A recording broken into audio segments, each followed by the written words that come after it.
पूरे भारत के लोग कान खोलकर सुन ले, मोदी जी करने जा रहे हैं 10 बड़े नियम लागू। तो दोस्तों, आज के न्यूज में आपका स्वागत है। तो आइए बिना देर किए फटाफट से जानते हैं आज की ताजा खबरें और मुख्य समाचार। तो यह रही पहली बड़ी खबर। ओटीपी के बिना ही हो सकेगा ऑनलाइन पेमेंट।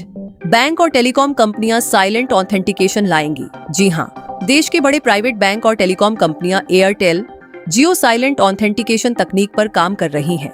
इससे ऑनलाइन पेमेंट करने पर वन टाइम पासवर्ड यानी पेमेंट के लिए जो ओटीपी आता है उसकी जरूरत खत्म हो जाएगी। जानकारी के मुताबिक ये सिस्टम बैकग्राउंड में ही चेक कर लेगा कि बैंकिंग ऐप में रजिस्टर्ड नंबर और फोन का सिम कार्ड मैच कर रहा है या नहीं। अगर सिम और नंबर मैच नहीं हुए तो ट्रांजैक्शन तुरंत ब्लॉक हो जाएगा। ये जानकारी एक्सिस बैंक के digital business head Sameer Shetty ने दी है। देखिए, सिम कार्ड को लेकर एक और बड़ी खबर कि 1 जनवरी 2027 से लागू होंगे सिम बाइंडिंग के नए नियम। सरकार ने डेडलाइन आगे बढ़ा दी है। आपको बता दें, यह नियम अप्रैल से ही लागू होने वाले थे, लेकिन इसके समय को बढ़ाकर 1 जनवरी 2027 कर दिया गया है। इन नए नियमों के तहत मोबाइल में सिम कार्ड ना होने पर व्हाट्सएप, टेलीग्राम, सिग्नल जैसे मैसेजिंग ऐप काम नहीं करेंगे। वहीं कंप्यूटर पर जो व्हाट्सएप को लॉगिन कर लेते हैं तो वह हफ्तों तक लॉगिन रहता है। लेकिन नए नियम के लागू होने के बाद हर 6 घंटे पर कंप्यूटर या पीसी में आपका व्हाट्सएप, टेलीग्राम अपने आप लॉग आउट हो जाएगा। सरकार का दावा है कि इससे साइबर फ्रॉड रोकने में मदद मिलेगी। खैर, देखें अगली खबर कि 1972 के बाद पहली बार चांद के करीब पहुंचेंगे इंसान। जी हां, अमेरिकी स्पेस एजेंसी नासा ने बीते रोज 2 अप्रैल को ऑटोमेस्ट 2 मिशन एलची किया। सुबह 4:05 पर ओरियन स्पेसक्राफ्ट 4 अंतरिक्ष यात्रियों को लेकर चांद की ओर रवाना हुआ। आपको बता दें, साल 1972 में अपोलो 17 के बाद यह पहला मौका है जब कोई इंसान पृथ्वी की निचली कक्षा पार करके चांद के करीब पहुंचेगा। चारों यात्री स्पेसक्राफ्ट से चांद के चारों ओर चक्कर लगाएंगे और फिर धरती पर लौटेंगे। ये मिशन 10 दिन का होगा। दोस्तों, अगली खबर के बारे में बताने से पहले आपके लिए एक सवाल। अगर आप इसका जवाब देंगे और इस वीडियो को पूरा देखने के बाद चैनल को सब्सक्राइब करेंगे तो आप में से किसी एक को मिल सकता है इनमें से कोई एक सरप्राइज गिफ्ट। सवाल यह है कि चांद पर पहली बार कौन गया था। देखें अगली खबर के। ईरान के तेहरान में 37,000 करोड़ का ब्रिज तबाह करने के बाद ईरान को ट्रंप ने दी बड़ी धमकी। जी हां, मिडिल ईस्ट के सबसे ऊंचे ब्रिज B1 पर हवाई हमले के बाद अमेरिकी राष्ट्रपति डोनाल्ड ट्रंप ने एक बार फिर ईरान को धमकी दी है। अभी हाल ही में उन्होंने एक वीडियो शेयर किया जिसमें तेहरान का एक बड़ा पुल जो 2 शहरों को जोड़ता है, बहुत महत्वपूर्ण पुल है, ये टूटा हुआ दिख रहा है। इसी वीडियो को शेयर करने के बाद ट्रंप ने गुस्से भरे लहजे में कहा कि अभी भी वक्त है, समझौता कर लो, नहीं तो बहुत देर हो जाएगी। अगर ईरान ने अपना रुख नहीं बदला तो ईरान में कुछ नहीं बचेगा। साथ ही में हाल ही में उन्होंने यह भी कहा कि अगर समझौता नहीं हुआ तो ईरान को पाषाण युग यानी कि स्टोन एज में पहुंचा देंगे। देखिए अगली खबर की। हॉर्मुज स्ट्रेट खुलवाने के लिए 60 देशों की बैठक हुई। जी हां, ब्रिटेन की पहल पर हॉर्मुज स्ट्रेट को फिर से खुलवाने के लिए एक बड़ी ऑनलाइन बैठक हुई है। हॉर्मुज स्ट्रेट समुद्र का वही एरिया है जो ईरान के पास है। ईरान पे जब भी कोई संकट आता है तो वह सबसे पहले इसे ही ब्लॉक करता है। इसकी वजह से बाकी दूसरे देश परेशान होते हैं। ईरान ऐसा इसलिए करता है ताकि बहुत सारे देश परेशान होंगे तो अमेरिका इजराइल पे दबाव पड़ेगा। तो अब इसी कड़ी में इसी हॉर्मुज स्ट्रीट को खुलवाने के लिए 60 से ज्यादा देशों ने एक साथ बैठक की है। ऐसा हो सकता है आने वाले दिनों में जल्द ही ईरान को यह रास्ता खोलना होगा, क्योंकि ईरान की इस हरकत की वजह से दुनिया के कई देश नाराज हैं। जंग को लेकर कई लोग उनके साथ हैं, लेकिन इस हरकत से परेशान हैं। देखें अगली खबर की। आम आदमी पार्टी के नेता राघव चड्ढा को राज्यसभा उप नेता पद से हटा दिया गया है। अब वह पार्टी की तरफ से नहीं बोलेंगे। हालांकि आम आदमी पार्टी ने ऐसा क्यों किया है इसकी जानकारी नहीं दी गई है।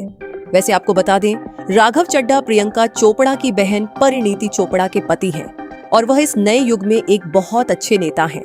राज्यसभा में अक्सर देखा जाता है कि वह आम जनता के ऐसे मुद्दे उठाते हैं जिसे आज तक किसी ने नहीं उठाया। जैसे जो लोग जोमेटो में, SWGI में या सामानों की डिलीवरी करते हैं तो इनके लिए नियम कानून बनाए जाए, ऐसा उन्होंने मुद्दा उठाया। मोबाइल कंपनियां केवल 28 दिन का रिचार्ज क्यों देती हैं? हालांकि वह फील देती हैं कि हम 1 महीने का रिचार्ज कर रहे हैं। साथ ही में राघव चड्ढा ने यह भी बात उठाई कि केवल वैलिडिटी वाला प्लान भी होना चाहिए, जबरदस्ती कॉलिंग वाला प्लान लेना ही पड़ता है। बैंक जो पेनल्टी लगाती है उसके ऊपर उन्होंने सवाल उठाया। खाद्य में जो मिलावट होती है उसके ऊपर उन्होंने सवाल उठाया। एयरपोर्ट पर खाना बहुत महंगा मिलता है, इस पर उन्होंने सवाल उठाया। इसके बाद कई एयरपोर्ट पर समोसा केवल 2025 में मिलने लगा। हालांकि इससे पहले समोसा 150 रुपए 250 का मिलता था। देखिए अगली खबर की पेट्रोकेमिकल प्रोडक्ट्स पर इंपोर्ट ड्यूटी खत्म की गई। अमेरिका, इजराइल और ईरान के जंग के बीच सरकार ने यह नया फैसला लिया है ताकि प्लास्टिक, टेक्सटाइल और ऑटो सेक्टर को फायदा हो। दोस्तों, बात यह है कि जंग की वजह से प्लास्टिक की सप्लाई, कपड़ों की सप्लाई कंपनियों के लिए बहुत कम हो गई थी, क्योंकि कई सारे सामान दूसरे देशों से आते हैं। ऐसे में प्लास्टिक का दाम, कपड़े बनाने में इस्तेमाल होने वाली चीजों का दाम बहुत ज्यादा बढ़ गया था। इसी वजह से अभी हाल ही में खबर आई थी कि पैकिंग का दाम बढ़ने की वजह से लगभग सभी चीजें महंगी होने वाली हैं। इसी हालात को देखते हुए भारत सरकार ने 30 जून 2026 तक के लिए दूसरे देशों से जो प्लास्टिक वगैरह आता है उस पे जो इंपोर्ट ड्यूटी लगती है, जो टैक्स वगैरह लगता है, उसे खत्म कर दिया है। सरकार के इस फैसले से महंगाई रुकने में मदद मिल सकती है। देखिए अगली खबर की महिला आरक्षण पर संसद में 16 अप्रैल से चर्चा होगी। लोकसभा की सीटें 543 से 816 की जा सकती हैं। इस दौरान कई और मुद्दे उठाए जा सकते हैं। देखिए अगली खबर की यूपी में एक्सप्रेसवे पर सफर हो गया है महंगा। टोल टैक्स की दरों में 5 रुपए से लेकर 85 रुपए तक की वृद्धि कर दी गई है। देखिए अगली खबर की यूपी पुलिस में 81,000 पदों पर भर्ती निकालेगी सरकार। सीएम योगी ने अभी हाल ही में कहा है कि लखनऊ में लंबे समय से जमे अफसरों और कर्मियों को हटाया जाएगा। आइए अब आपको बताते हैं अगली खबर में कि यूपी बोर्ड के 10वीं और 12वीं के रिजल्ट कब तक आएंगे। तो ये ताजा जानकारी आई है कि बोर्ड कॉपियों के मूल्यांकन का कार्य 4 अप्रैल तक पूरा कर लेगी। उम्मीद जताई जा रही है कि अप्रैल के अंतिम सप्ताह में या मई के शुरुआत में यूपी बोर्ड के 10वीं और 12वीं का रिजल्ट आ जाएगा। हालांकि अभी कोई आधिकारिक घोषणा नहीं हुई है। देखिए अगली खबर की एयरलाइंस को 60% सीटें बिना एक्स्ट्रा चार्ज के देने वाले आदेश पर फिलहाल सरकार ने रोक लगा दी है। दावा किया गया है कि एयरलाइन कंपनियों ने इस पर आपत्ति जताई है। इसके बाद सरकार को पीछे हटना पड़ा है। बात यह है कि अभी हाल ही में सरकार ने इस बात का ऐलान किया था कि हर हवाई जहाज में 60% सीटें ऐसी होंगी जो कि बिल्कुल फ्री में होंगी। आपको बता दें, अभी इस समय अगर आप हवाई टिकट बुक करेंगे और कोई अपनी पसंदीदा सीट लेना चाहेंगे तो टिकट के अलावा आपको एक्स्ट्रा चार्ज भी देना पड़ेगा। तो सरकार ने इसी के खिलाफ कदम उठाया था और यह नियम 20 अप्रैल से लागू होना था, लेकिन फिलहाल इस पर रोक लग गई है। देखिए अगली खबर की हिमाचल प्रदेश में प्रीमियम शराब 15 रुपए तक महंगी हो जाएगी। अभी हाल ही में वित्तीय वर्ष 2026 से 27 के लिए शराब के नए रेट तय किए गए हैं। ऐसा हो सकता है आने वाले दिनों में देश के दूसरे हिस्सों में भी शराब महंगी हो। देखिए अगली खबर की पश्चिम बंगाल में 7 इलेक्शन ऑब्जर्वर को बंधक बनाया गया। सुप्रीम कोर्ट हुआ नाराज। दोस्तों, बात यह है कि अभी हाल ही में चुनाव आयोग के 7 कर्मचारी पश्चिम बंगाल पहुंचे थे, लेकिन तभी वहां लोगों को पता चला कि बहुत सारे लोगों का वोटर लिस्ट से नाम कटने वाला है।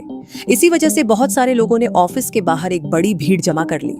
जो चुनाव आयोग के कर्मचारी थे उनमें महिलाएं भी शामिल थी। इन सभी लोगों को लगभग 9 घंटे तक उनके ही ऑफिस में बंधक बना के रखा गया। खाना पीना तक नहीं दिया गया। जब बहुत समझाने के बावजूद भी जनता नहीं हटी तो फिर पुलिस को डंडे का इस्तेमाल करना पड़ा। हालांकि अब इस पूरे मामले पर सुप्रीम कोर्ट बहुत नाराज हुआ है। सभी जिम्मेदार अधिकारियों को 6 अप्रैल तक कोर्ट में पेश होना होगा। साथ ही में जो चुनाव आयोग के कर्मचारी हैं, ऑब्जर्वर वगैरह हैं, उनके लिए सुरक्षा को कड़ा करना होगा। देखें इसी कड़ी में अगली खबर की अमित शाह बोले, 15 दिन पश्चिम बंगाल में रहूंगा, ममता को घर में हराना है। हालांकि इसी दौरान कई लोगों ने अमित शाह को काले झंडे दिखाए।